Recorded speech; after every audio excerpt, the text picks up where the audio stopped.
Thank you, Chair. And I'll recognize the gentleman from California, Mr. Ruiz, for 5 minutes for your question.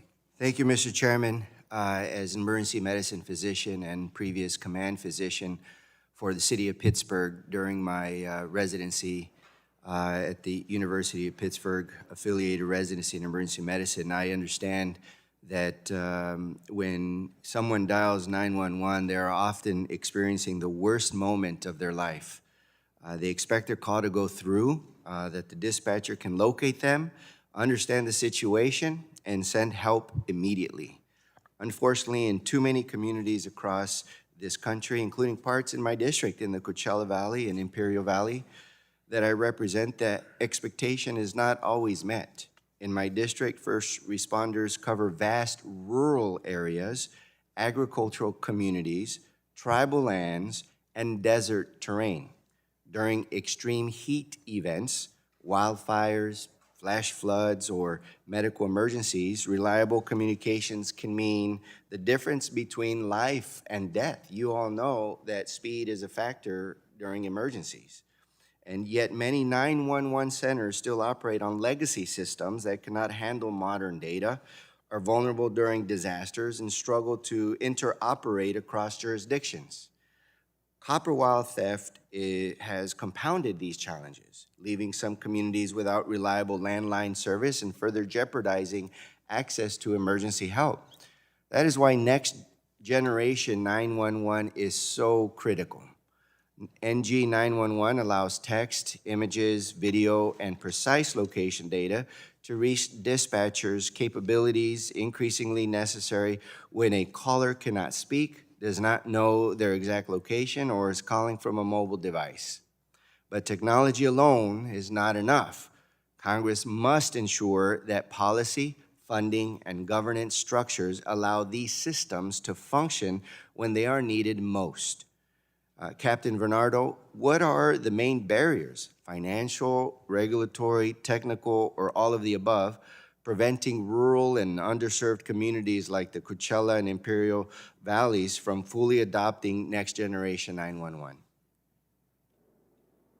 I think the largest is funding, especially in the rural areas, because they don't have the infrastructure to have the resilient and redundant features of next generation 911. Thank you. And at the end of the day, this is about fair allocation of resources and safety. A family in rural Imperial or Coachella Valleys deserve the same reliable access to emergency services as someone in a major metropolitan area. Satellite-enabled connectivity has the potential to fill gaps where traditional networks fail, especially in the desert and agricultural communities.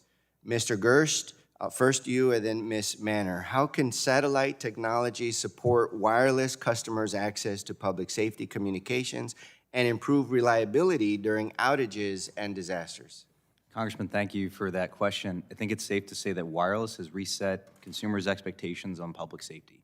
They expect to be able to reach 911 and get those emergency alerts everywhere they are at all times.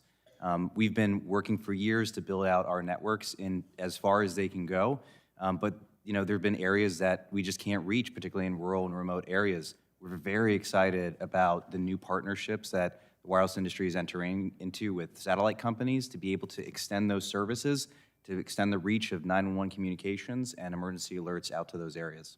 Thank you, Ms. Manner.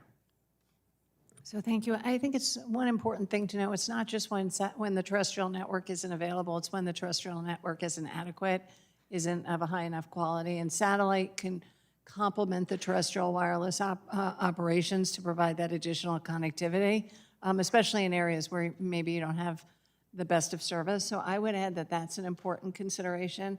And I really do. I worked on the creation of FirstNet, and I was quite serious when I talked about we were looking for a way.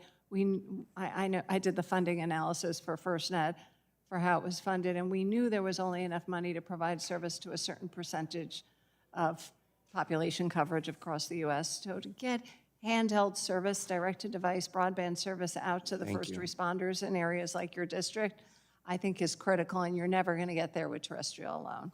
Thank you.